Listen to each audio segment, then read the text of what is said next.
Gotta ask the interesting question. Who male vocalists benefited more with Jimmy Jam and Terry Lewis production?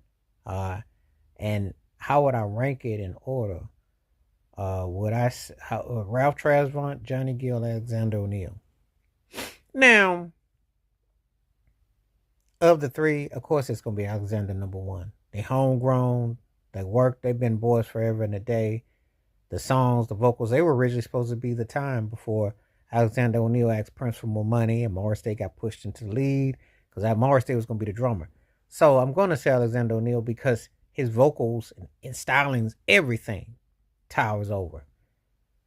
But then when I get to Johnny Gill and then I get to Ralph Tresvant, I did like Rub You the Right Way. I liked a few things that he did with Jamie Lewis. Can You Stand the Rain? I like the New Edition record. But on the solo front,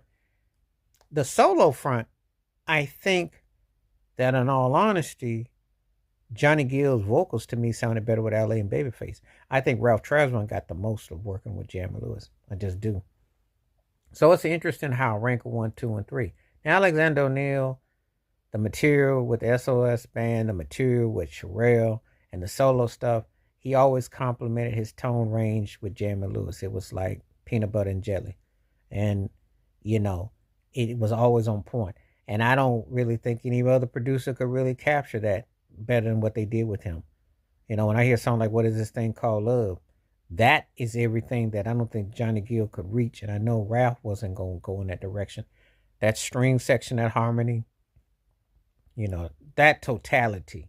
So it's almost like it's unfair to ask me about ranking the male vocalists who work with Jamie Lewis of those three. But while he's number one, the next one I gotta say is something about the high tone pitch. They work great with Ralph Tresvant because I like Can't Buy Me Love from the Mo Money soundtrack. Remember that. Can't Buy Me Love, and I like that. I like Ralph's vocals with Jamie Lewis. Jamie Lewis, it's interesting when I listen to certain vocals, and with the women whose voices are real high, they will bury you with that thunder thump that Jam has got on heavy footed on the boom boom boom, but male vocalists they get a balance, they catch a break with it. But I think Ralph Tresvant would be second, and Johnny would be third. Because I think of the terms of production. And I haven't really, aside